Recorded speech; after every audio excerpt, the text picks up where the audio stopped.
La Biblia, un libro que ha trascendido generaciones, que ha guiado a millones y que ha sido centro de las mayores creencias de la humanidad. Pero, ¿alguna vez te has preguntado qué secretos se esconden entre sus líneas? ¿De dónde provienen sus historias? ¿Qué misterios ancestrales se ocultan tras sus palabras? Imagina un momento que lo que has leído no es más que la superficie, que sus relatos más sagrados fueron moldeados por civilizaciones mucho más antiguas de lo que jamás imaginamos. Para descubrir la verdad, debemos viajar a tiempos remotos, mucho antes de que los israelitas caminaran por la tierra prometida. A civilizaciones que dejaron su huella en la humanidad y en los textos más sagrados que poseemos hoy en día. Desde las tierras fértiles de Mesopotamia hasta las misteriosas pirámides de Egipto, nos adentraremos en un viaje a través de la historia oculta de la Biblia. Una historia que ha sido narrada muchas veces, pero nunca como ahora. Para comprender los verdaderos orígenes de la Biblia, debemos retroceder en el tiempo.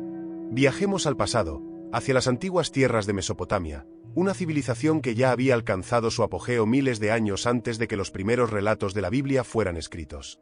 En esta región se encuentran los primeros relatos de la creación, de dioses y de seres humanos, escritos en tablillas de arcilla en una lengua casi olvidada, el sumerio. El Enuma Elish, un antiguo mito babilónico de la creación, nos habla de una época en la que el cosmos estaba sumido en el caos, antes de que el mundo fuera ordenado por los dioses. En este mito, el caos es representado por Tiamat, la diosa del mar, derrotada por el dios Marduk, quien después da forma al mundo a partir de sus restos. Al observar el Enuma Elish, notamos inquietantes similitudes con el relato bíblico del Génesis. En el principio creó Dios los cielos y la tierra estaba desordenada y vacía, y las tinieblas estaban sobre la faz del abismo. El concepto del caos primigenio y las aguas desordenadas es una constante en ambas narrativas.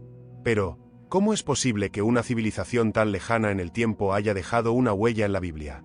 Los académicos sugieren que durante el exilio babilónico de los hebreos, estas historias mesopotámicas fueron absorbidas y adaptadas. En esta encrucijada entre dos mundos, los relatos babilónicos sobre el origen del universo no se desvanecieron, sino que se transformaron. Los hebreos adaptaron estos mitos y los reconfiguraron, creando una narrativa monoteísta donde un único Dios ordenaba el caos. Pero, ¿hasta qué punto estas adaptaciones fueron conscientes? ¿Era simplemente un préstamo cultural, o había una intención más profunda de crear un relato universal, algo que pudiera perdurar a lo largo del tiempo? La historia del diluvio universal es quizás uno de los relatos más antiguos y extendidos en toda la humanidad. La Biblia nos habla de Noé, un hombre justo elegido por Dios para construir un arca y salvar a la humanidad del castigo divino. Pero esta historia no es única. Lejos de ser un evento exclusivo de la narrativa bíblica, el mito del diluvio se encuentra en civilizaciones tan distantes como Mesopotamia, India e incluso América. Muchos siglos antes de que la historia de Noé fuera escrita, los sumerios ya contaban con la historia de Ziusudra, quien también fue advertido por los dioses de un gran diluvio. Más tarde, los babilonios adaptaron este mito en la epopeya de Gilgamesh, donde Utnapishtim, como Noé, recibe la orden de construir un arca y resguardarse de las aguas que arrasarían la tierra. Pero, ¿cómo es posible que tantas culturas compartan este relato? Una teoría sugiere que este mito universal podría ser el recuerdo de un evento cataclísmico real. En la región del Mar Negro, hace más de 7000 años, se cree que una gigantesca inundación transformó el paisaje de manera irreversible. Algunos arqueólogos y geólogos creen que este evento, registrado en la memoria colectiva de las antiguas civilizaciones, se convirtió en la base para los mitos del diluvio en todo el mundo. Pero, ¿podría haber algo más? ¿Es posible que el diluvio sea un arquetipo, una advertencia simbólica que nuestros antepasados transmitieron a lo largo de las generaciones? Una lección sobre el poder destructivo del agua, pero también sobre la regeneración, el renacimiento después de la catástrofe. Las leyes que gobiernan nuestras vidas no son una creación moderna. Desde tiempos inmemoriales, los seres humanos han buscado imponer orden en el caos de la vida cotidiana. Pero, ¿de dónde provienen estas leyes? En la Biblia, Moisés recibe los 10 mandamientos directamente de Dios en el monte Sinaí. Pero antes de esto, en las tierras de Same y Babilonia, ya existían códigos legales escritos, que influenciaron profundamente las leyes posteriores. El Código de Ur-Nammu, redactado alrededor del 2100 a.C., y el más famoso Código de Hammurabi, del 1750 a.C., son dos de los primeros ejemplos de códigos legales escritos que establecían reglas claras de comportamiento, justicia y castigo. El famoso precepto ojo por ojo, diente por diente, que aparece en el libro del Éxodo, tiene un precedente casi idéntico en el Código de Hammurabi.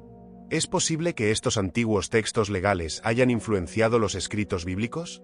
Durante siglos, los pueblos de Mesopotamia y el antiguo Israel intercambiaron cultura, ideas e incluso leyes. Las conexiones entre estas civilizaciones son más profundas de lo que podríamos imaginar. La influencia egipcia en la Biblia es innegable, y ningún relato lo ejemplifica mejor que la historia de Moisés. Moisés, criado como príncipe en la corte del faraón, se convierte en el libertador de los israelitas. Sin embargo, hay un velo de misterio que envuelve su historia. La Biblia nos dice que Moisés recibió la ley de Dios en el monte Sinaí, pero lo que pocos conocen es que Egipto tenía su propio sistema de leyes y profecías, muchas de las cuales pudieron haber influido en las creencias de Moisés. Además, se ha teorizado que Moisés pudo haber sido influenciado por las creencias esotéricas egipcias, como las enseñanzas de la Hermandad de los Misterios, que sostenían la creencia en una deidad única y suprema, más allá de los muchos dioses del panteón egipcio. Es posible que Moisés, habiendo sido educado en estas enseñanzas, llevara consigo estas ideas a la formación del monoteísmo israelita. Moisés, el gran libertador de los hebreos, fue criado en la corte del faraón. ¿Cuánto de su historia, de sus enseñanzas, está teñida por la influencia egipcia? ¿Cuántas de las prácticas religiosas y leyendas de Egipto se filtraron en el relato bíblico? Yahvé, el dios central de la Biblia hebrea, no siempre fue el único dios en la región. Los antiguos israelitas vivían rodeados de pueblos cananeos, quienes adoraban a una multitud de dioses. Entre ellos, el dios supremo de los cananeos, era venerado como el líder del consejo divino. Con el tiempo, Yahvé fue fusionado con él, y las creencias politeístas de los cananeos se transformaron en el monoteísmo que conocemos hoy. Pero los rastros de esta evolución están todavía presentes en las Escrituras, si sabes dónde buscar. ¿Quién era realmente Yahvé? ¿Y qué secretos se esconden en las Escrituras sobre sus orígenes? La respuesta podría estar enterrada en los mitos olvidados de los dioses cananeos. Los fenicios, esos maestros del comercio y la navegación, también dejaron su marca en la historia bíblica. Porfirio, un filósofo neoplatonista, escribió sobre un sacerdote fenicio llamado Sanuniatón, quien relataba que el dios El, o Cronos, sacrificó a su único hijo Yahud. Este sacrificio, narrado siglos antes de la historia de Abraham y su hijo Isaac, plantea una inquietante pregunta. ¿Qué tan profundamente influenció la narrativa fenicia las escrituras sagradas que llegaron hasta nosotros? La Biblia es mucho más que un texto religioso. Es un espejo que refleja milenios de historia, mitos y creencias que se fusionaron en un solo relato.